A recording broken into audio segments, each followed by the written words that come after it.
think that is the essence of this brief. We commit as a group.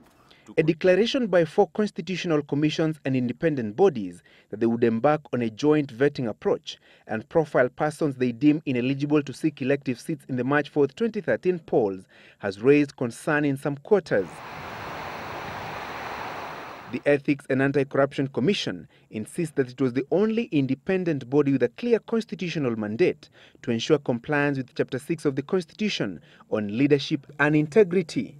In a statement, the Commission disclosed that it was already working on mechanisms and procedures of ensuring that all persons seeking elective or appointive public offices were Chapter 6 compliant. The Ethics and Anti-Corruption Commission stand came barely 24 hours after a group of chairpersons of constitutional commissions declared that they would embark on a joint vetting approach of persons seeking elective seats in the upcoming polls.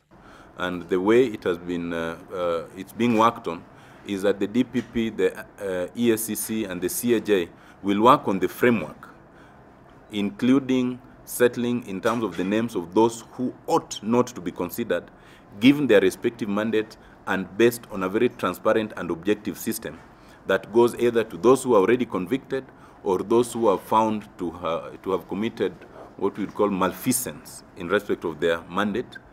And once that is settled, the names then will be transmitted to the IEBC, who have the constitutional authority to determine eligibility. But questions have been raised on the legality of the vetting process that the commissions intend to conduct, even if they were trying to make up for the mutilation of the leadership and integrity law by members of parliament last month.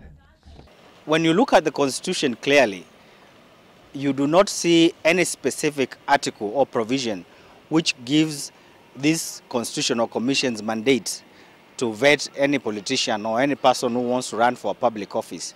That is a constitutional problem.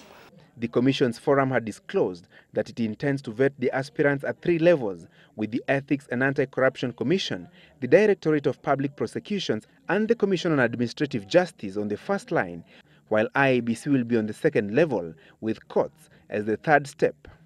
The idea here is that there will not be a vetting where you have a queue of everybody who wants to vie coming in and saying it's a yes or no.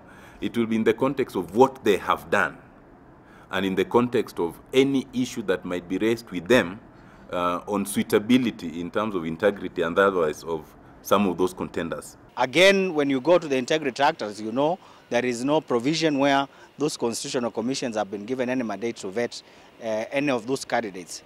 Therefore, if one were to challenge any list which is forwarded to IBC, chances are that that kind of challenge can succeed in a court of law. The electoral body IEBC will be required to vet all persons seeking elective seats and ensure that only men and women of integrity are on the March 4, 2013 ballot papers. The judiciary will have the final say on the fate of aspirants whose eligibility is in question. Presidential hopefuls William Ruto and Uhuru Kenyatta rank top on the list of persons whose fate lies in the corridors of justice. Francis Gachuri, Citizen Live at 9, Nairobi.